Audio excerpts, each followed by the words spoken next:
Hi, Miss Red Vegan here to answer an email question I received a couple weeks ago. The question was for one of my Ask Me Anything Monday night videos, but I knew I would take a little bit too long to talk about the subject, so I wanted to do a video on its own. And the question was, why do I seem to be anti-male in my Instagram stories? I thought that was interesting because I'm certainly not anti-male in the least, but I am anti certain subjects like rape culture and toxic masculinity and the patriarchy, that I can see how it could come across that way. The same way questioning racism can often seem anti-American because it's so ingrained in our society and our lives that we almost can't imagine a different way. So when I got that message, I took a bunch of notes. I was at work and I just jotted down whatever thoughts came to my head and didn't organize it because I wanted to just kind of talk naturally about the subject and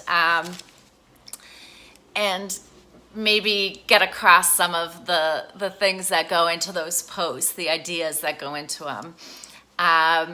So I'm far from anti-male. There's not really a way for me to prove that. It's not like I can be like, oh, I have friends that are male. That sounds ridiculous. But you'll just have to take my word for that or talk to people in my life. But I am very angry as a woman about a lot of things that have to do with men. And it comes from a lot of different places in life. So firstly, safety.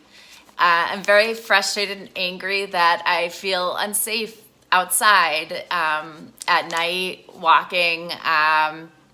I'm a runner. I love to run outdoors, but I've had really bad experiences running outdoors, whether it's daylight, whether it's a populated trail. It doesn't seem to matter. If I run on the street, it's honking and catcalls. If I'm running on a trail, it's spooky and there's groups of men that make me feel uncomfortable. I've been videotaped, I've been yelled at, and thankfully I have been safe, but it's been enough of a scare and a safety risk that it's an anger I have inside that I can't just run out the door like a lot of men can just run out at any time of day or night and go for a jog or a walk. It's frustration. It's very frustrating. 9/10 of homicides are done by men. The number of women victims increased by 21% in 2016 compared to an increase of 6.5% of male victims. More than half of female victims are killed by someone they know. We all know domestic violence is the cause of that. Rape. 98.1% of women who are raped by men. 93% of men who are raped by men. During college years, 1/5 of women that age group will be raped or assaulted. Only 5% are ever reported, and of those, only a tiny percent ever go to court or are incarcerated. They often get short prison sentences if they do. Victim blaming and shame is still incredibly common. I do not on this video feel comfortable telling all my experiences, but I've definitely had a number of personal experiences, and I hope to bring up a couple things that I've either experienced or that happened to women I know, because we all of us women have these stories. All of us do. And if you don't believe me, ask the women in your life. And if they're not telling you, it's because they don't feel comfortable telling you, or they have personal reasons that they don't want to share. But every single woman has some sort of stories. whether it's might not be rape, hopefully, but it's definitely, there's going to be some sort of assault, there's going to be some sort of sexual harassment, and probably a whole long list of them. My stories start young, from from what I remember, age 13 up, from start getting harassed in the streets, to adult men asking for dates, when I was still young, 14, 15, all the way up to, assault. And I know many, thankfully, I have many women friends who we share our stories, and there are lots of stories of physical abuse and rape. And it's just, there's this saying that all women know someone who's been raped, but no men know any rapists. And I think it's just really telling how men think that it's some criminal guy who lurks around at night, and it's not. It's your neighbor, it's your father, it's your brother, it's your best friend. If you're the guy who has never assaulted a woman, you are directly related or close to someone who has. I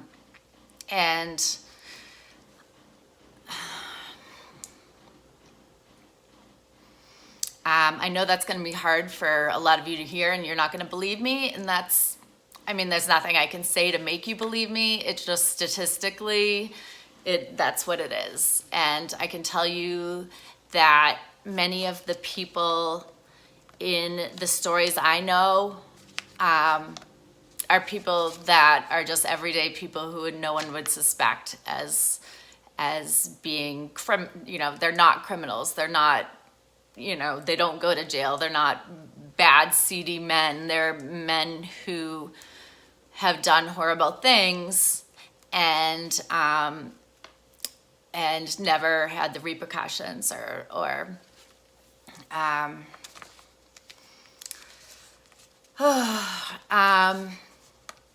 lighter topics.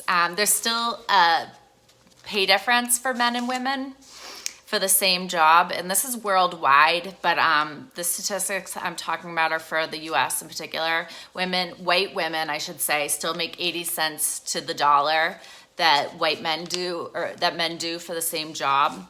It's much worse for women of color. Black women make 1% less than that, and then Hispanic women make even less than that. And statistics show that it's not going to be corrected anytime in the near future. If things keep going the way they have, it's going to be 200 years before that closes. So it doesn't look good. Sexual harassment is rampant. I've worked in my 39 years a lot of jobs, and I've never worked a job where I haven't had at least one case of sexual harassment. And I don't mean like a case, like it's never gotten to the point where it had to be like legal, but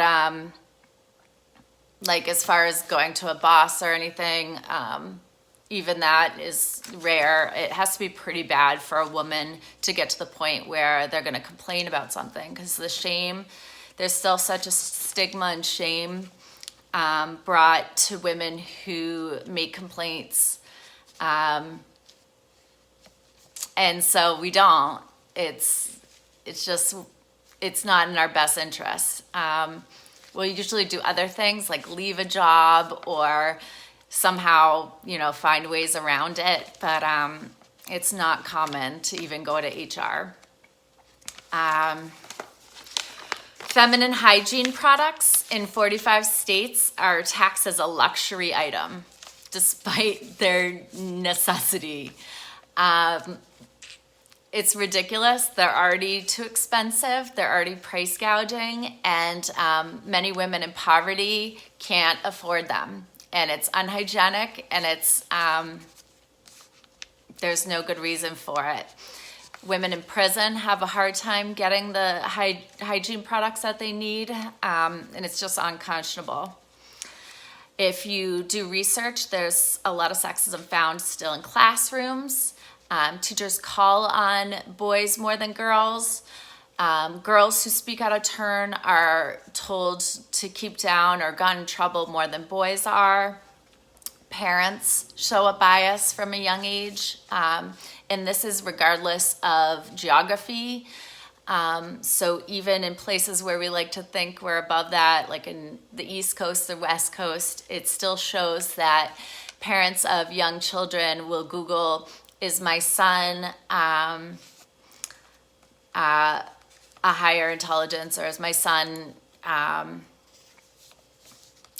genius or whatever, more than they will their daughters. They're more inclined to Google, is my daughter too fat? Or how do I help my daughter lose weight? Where there aren't similar Google questions for sons relating to that. Speaking of that, women who are fat, who hold extra weight, are stigmatized against much more than men are, and that's in pay, that's shown in pay, that's shown in rates of hire, that's shown in a lot of areas where biases are concerned. Resumes of women, if women use a man's name on a resume, they're much more likely to get called for an interview. Books, women often use men's names or use their initials in order to get books published and sold. Loans, bank loans, statistically go more to men. It goes on and on. The fact that I'm doing this video, if you'd highly doubt anyone will watch it, but if it was to go viral, I'm actually risking my safety by doing this. Women who speak out on these topics are often doxxed in that their personal information is put online and receive death threats and rape threats and all kinds of things that are terrible. Worldwide, there are still many countries where women are treated as property, have no rights, are not able to get an education, are not able to drive cars. Honor killings is still a thing. There are many places where women are not allowed to breastfeed in public. Female genital mutilation is still in areas. There's still hatred of anything deemed female, and it's still an insult to call female names. For example, in sports, it's a criticism to call someone a pink hat, because God forbid there's a sports hat that's pink, which brings up a whole subject matter of why colors are gendered and the toxic masculinity that goes along with dressing a certain way or treating anybody who wears anything or does anything different as less male. Men aren't allowed to wear certain colors, certain fashion styles, have certain hobbies like dance or crafts. Close male friendships you're not allowed to show too much affection. Having certain careers, emotions, showing emotions like sadness, wear makeup, nail polish. If a man's asexual, there's a lot of abuse there, and that is, being a feminist means equality. It means we want men to have the same freedoms as women too, and some people forget that we want everyone to have the same abilities to express themselves and without abuse. I don't know how many men know this, but we're told from a young age that if we're being raped, not to yell rape, we're supposed to yell fire, because we're told that people won't take us seriously if we yell rape. Where if we yell fire, someone will come help us. Yeah, so imagine how that affects us. Birth control. They tried to test male birth control, but it wasn't put on the market because men didn't like the mood swings that the hormones give. That's a thing that every woman who's on birth control deals with and has to suffer with is, the hormones. So, and we're also often in charge of paying for them, and we're pressured by men to not use condoms, and some men even fake using condoms, which, by the way, is rape. Young girls are given more responsibility at a younger age than boys are, and that's not because they're naturally more mature. They're expected to be. They're also hypersexualized at a young age. Religion, still pretty much every religion still treats women unfairly, doesn't give them positions of power, still teaches unequal treatment of women. Women are made to feel uncomfortable when traveling alone, or told not to travel alone, or given terrible advice. We're expected to not want to travel alone. And if anything happens to us while we are, it's our fault. Women aren't funny. Female comedians, it's still popular to say that they're not funny and insult them. If there's a female comedian who talks about things like sex or their bodies that men have talked about as comedians forever, they're seen to be disgusting or if I ask you to name 5 female artists or scientists, that's probably a struggle for you.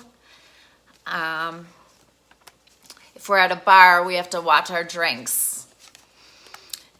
Parking lots and garages are dangerous places, even in the middle of the day, even at a grocery store. Public bathrooms. I know a number of stories of friends in bathrooms, and I have my own from college, which luckily I was able to scare the person off, but I still have a fear of public bathrooms because of it. Public transportation can be a tough place for women. There's a lot of assault. There's a lot of uncomfortable looks, stares, following. There's double standards when it comes to body hair, when it comes to being topless, when it comes to having multiple sexual partners, that just aren't fair to women.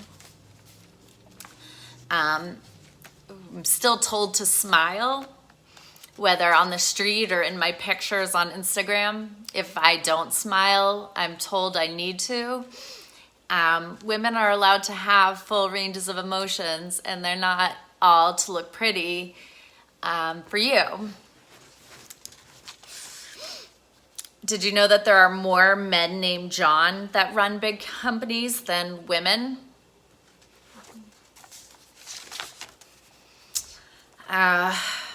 In fact, gender equality, even if we were to reach gender equality, like in a room, it's viewed as unequal. If a room is 50% full of women, it is told to be mostly women. If a female college professor assigns only books written by women in a course. It's called a women's studies course, or told to be unfair when forever men have only assigned male authors strictly. We have to worry about turning men down, telling men no on the streets or online can commonly result in dangerous situations or insults. The idea of virginity hurts women, that women are somehow marked or dirtied by the act of sex. As a woman, if I'm walking down a street with a number of men coming towards me, there's instant fear. And I've talked about this with so many women, and we all act the same way. We don't make direct eye contact, but we keep them in our vision. We don't say anything. If they say anything, we smile and nod and keep on our way. Where if a man was walking by a group of women, the worst that they'd have to worry about is maybe some laughter. We have to worry about our personal safety. We're told in the media that we need to compete with other women for everything, as far as looks, success. You're not like other women is supposed to be a compliment. I argue that it's not. The women I know are incredible, and we're all different. None of us are the same. None of us are basic. As a woman, we have more value if we're deemed attractive. And we have unrealistic standards of beauty, especially when considering that's mostly European standards of beauty, and most people don't fit that. The word feminist is still seen a lot of times as a bad word or a controversial word, even though it literally just means that we want equal rights. People take it to mean all kinds of things, that it's man-hating. It's not a pie. We just want fairness. School dress codes are unfair towards young ladies. It sexualizes them and often forces them into uncomfortable outfits where the equal is not is not often for men. The fact that that Trump became president, even though he is known to have raped and assaulted a number of women, is just such a clear indication of where we stand as a country right now, and why feminism is so important, and why people need to realize that we're just asking for safety and equality. And it sucks that just for asking that, I'm treated as though I'm a man-hater. But I don't know. I don't have the answers. I just am going to keep speaking out. I'm going to keep arguing things that hurt me as a human and hurt my soul and that aren't fair. And I hope more and more of you great people, especially great guys who maybe watch this, that it sinks in, and that you think a little bit more about your actions and the actions of the people around you, and stop and maybe claim feminism on your own, and realize that it's not what people say it is. It's literally just We just want equality and just to be treated like humans. And it's that basic. And so, I don't know, I hope this made any sense. It was a hard subject for me to talk about. I have a lot of emotions surrounding it. And thank you so much for listening. Bye for now.